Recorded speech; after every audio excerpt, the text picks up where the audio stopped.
Partai Nasdem tidak akan masuk pada ruang yang mana kewenangan itu telah kami serahkan kepada Mas Anies.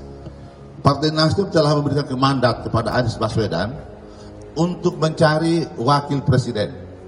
Surya Paloh mumet, tren elektabilitas Anies menurun, tak ada bohir lagi. Nasdem bangkrut, koalisi perubahan akan gelar safari bersama? Duit dari mana? Ditulis oleh tim redaksi jurnal, dikutip dari berbagai sumber. Tapi Yeni itu nggak mau dipasang-pasangkan dengan Anies, bahkan menyindir dengan keras. Memangnya Anies sudah yakin jadi calon presiden? Perhatikan saja. Halo, kembali berjumpa dengan suara Fani Bakri di channel Jurnal 45. Wakil Ketua Umum Partai Nasdem Ahmad Ali membantah bahwa tren penurunan elektabilitas bakal calon presiden Anies Baswedan disebabkan karena belum diumumkannya calon wakil presiden. Menurut Ali, penurunan elektabilitas itu bisa jadi disebabkan karena ketiga partai koalisi perubahan untuk persatuan belum menggelar konsolidasi dan safari politik bersama Anies. Selain Nasdem, koalisi perubahan turut digawangi oleh Partai Demokrat dan Partai Keadilan Sejahtera atau PKS. Kendati tiga partai sudah mendeklarasikan Anies sebagai capres, namun mereka belum pernah menunaikan safari politik bersama. Pada Minggu 16 Juli 2023 mendatang, Partai Nasdem menggelar konsolidasi internal bertajuk Apel Siaga Perubahan. Usai konsolidasi ini, Ali menyebut ketiga partai koalisi perubahan akan duduk bersama mendiskusikan rencana membawa Anies keliling daerah. Ali menegaskan, pengumuman calon wakil presiden bagi Anies Baswedan tidak akan ditunaikan dalam waktu dekat. Apalagi, kata dia, dalam gelaran Apel Siaga Perubahan. Dia bercerita, koalisi perubahan untuk persatuan sudah bersepakat bahwa urusan cawapres diserahkan kepada Anies dan akan diumumkan sendiri olehnya. Dia mengatakan, saat ini Anies masih menggunakan mandat itu untuk berkomunikasi dengan sejumlah kandidat cawapres potensial. Belum ada rencana pengumuman cawapres Anies ini menandakan bahwa tidak ada lagi bohir yang mendanai, atau lebih tepatnya belum ada yang sepakat.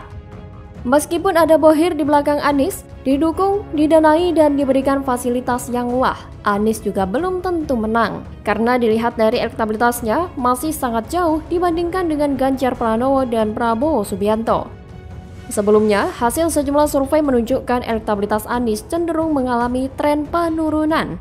Hasil survei teranyar Lembaga Survei Indonesia, misalnya, menempatkan bekas Gubernur DKI Jakarta itu di peringkat ketiga, kalah dari Ganjar Pranowo dan Prabowo Subianto. Per Juli 2023, elektabilitas Anies dari survei LSI menunjukkan persentase sebesar 21,4%, alias turun dari bulan April dengan perolehan suara 25,3%. Peringkat kedua ditempati oleh Ganjar Pranowo dengan suara sebesar 32,2% dan posisi atas diisi oleh Prabowo Subianto dengan suara sebesar 35,8%. Anies benar-benar kasihan. Lebih kasihan lagi adalah dia saja belum tentu pasti jadi capres. Segalanya masih mungkin. Kesimpulannya, semoga tren ini terus bertahan. Biar Anies tidak usah ikutan pilpres. Kalaupun ikut, sudah pasti kalah dan jadi capres hiburan. Ada banyak yang berharap agar pilpres 2024 cukup satu putaran saja agar hemat biaya. Anies pun tidak usah ikut, biar situasi lebih adem. Di mana ada Anies, di situ ada pendukungnya yang sebagian ugal-ugalan dalam berdemokrasi. Atau biar sekalian selesai semuanya dalam satu putaran, silahkan Prabowo gabung saja dengan Anies. Lagi pula, ada rumor kalau Prabowo akan bertemu dengan SBY dan JK. Lagi-lagi ketemu SBY, kenapa bukan ketemu AHY? AHY seperti bukan ketua umum. Tidak dianggap dan seolah masih kayak anak kecil dalam politik. AHY ternyata bukan orang penting di mata politikus senior. Masih hidup di bawah bayang-bayang SBY. SBY mewakili Demokrat. JK adalah orang paling dekat dengan Anies. Keduanya adalah bagian dari koalisi perubahan hingga saat ini. Manuver Prabowo ini bisa dianggap sebagai upaya untuk mencari dukungan. Tidak salah kalau orang-orang berpikir Prabowo mau duet dengan Anies meskipun agak bingung siapa yang mau ngalah sebagai cawapres. Yang terpenting saat ini, Bohir akan bekerja keras untuk menyediakan segalanya buat Anies berkeliling Indonesia. Kemungkinan masih ada cadangan dana dari kelebihan yang sudah dikumpulkan selama bertahun-tahun. Sehingga untuk membuat nama Anies tetap eksis tidak menjadi kendala yang berarti meskipun tak ada jabatan lagi. Itu semua tergantung koordinasi antara relawan dan Mohir. Bagaimana kalau menurut Anda?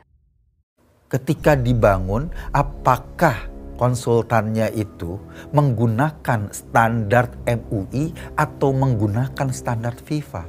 Gue nggak tahu. Blunder gede, satu-satunya prestasi Anies jadi gubernur perlu dipertanyakan? Eng, ketika standar JIS dibangun pakai standar MUI atau FIFA, ambyar. Ditulis oleh tim redaksi jurnal dikutip dari berbagai sumber. Kualifikasinya jauh di bawah standar. Gua nggak tahu. Memang stadion ini bisa digunakan untuk sholat Id, bisa digunakan untuk reuni 212 misalnya, bisa. Mungkin aja dia berpikir stadion ini menggunakan standar MUI, kan kita nggak tahu. Yang penting ada standar yang mereka capai.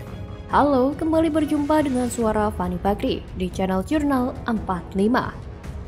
Kalau ingat JIS, maka jangan lupakan obsesi Anies untuk menjadikannya monumen keberhasilan dia membangun Jakarta. Namun alih-alih mendapatkan apresiasi setelah menganggap pembangunan stadion kebanggaan Anies itu rampung dan bahkan diresmikan dengan mengundang banyak artis, kini mulai menuai polemik. Pegiat media sosial Eko Kuntadi turut menanggapi polemik rencana renovasi Jakarta International Stadium atau JIS agar sesuai standar FIFA jelang gelaran Piala Dunia U17 2023. Eko menyebut JIS merupakan satu-satunya prestasi mantan Gubernur DKI Jakarta Anies Baswedan yang bisa dibanggakan hingga saat ini. Stadion itulah satu-satunya prestasi Anies yang bisa dibanggakan selama 5 tahun sebagai Gubernur DKI Jakarta. Kata Eko, seperti dilansir channel YouTube Main TV Indonesia pada Rabu 12 Juli 2023. Kemudian, Eko mempertanyakan ketika JIS dalam proses pembangunan, apakah menggunakan standar Majelis Ulama Indonesia atau MUI atau standar Federasi Sepak Bola Indonesia atau FIFA. Ia pun beranggapan bahwa konsultan JIS menggunakan standar MUI pada stadion tersebut. Karena menurut Eko, yang terpenting ada standar yang telah dicapainya. Menurut Eko, saat ini JIS baru terbukti dapat menggelar sholat Id atau kegiatan lain seperti reuni 212, ujarnya, karena JIS jauh dari standar FIFA. Bagi Eko, renovasi JIS adalah mutlak agar biaya pembangunan JIS hingga 45 triliun tidak sia-sia. Itu kan uang rakyat. Di sisi lain, perusahaan jasa desain dan konsultasi asal Inggris Buro Happold menyatakan bahwa sejumlah aspek pembangunan Jakarta International Stadium tidak sesuai panduannya. Hasil tinjauan perusahaan mengidentifikasi beberapa aspek yang ternyata tidak sesuai dengan panduan konsep desain orisinal dari Buro Happold. Temuan ini telah disampaikan oleh Buro Happold dalam surat terpisah. Papar Buro Happold dalam keterangannya pada Minggu 9 Juli 2023. Selain itu, diketahui bahwa Buro Happold mengaku tidak diminta untuk mendesain stadion JIS, sehingga tidak pernah pula merancangnya. Buro Happold juga tidak terlibat dalam pekerjaan konstruksi apapun yang dilakukan selanjutnya.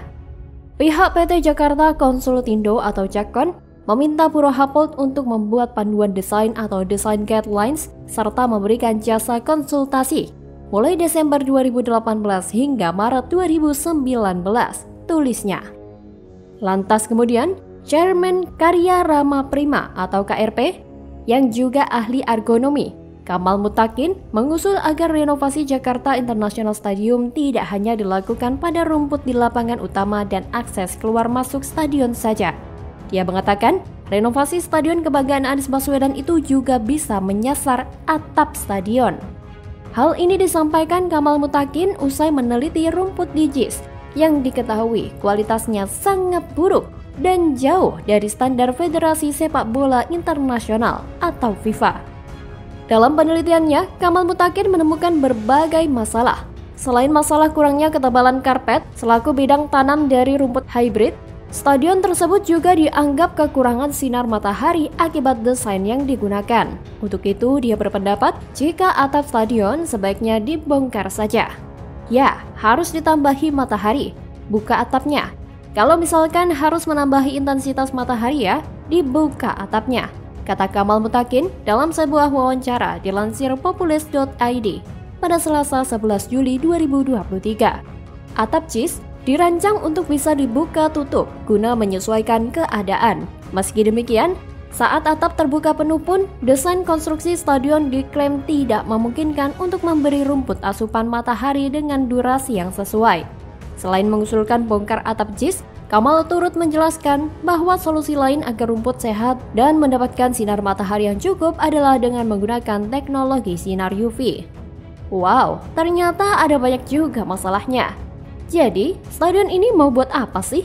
Kalau masih tidak layak menggelar ajang sepak bola? Ini stadion label internasional tapi terasa abal-abal. Buang uang sampai 4,5 triliun. Tapi hasilnya memalukan begini. Bagaimana kalau menurut Anda?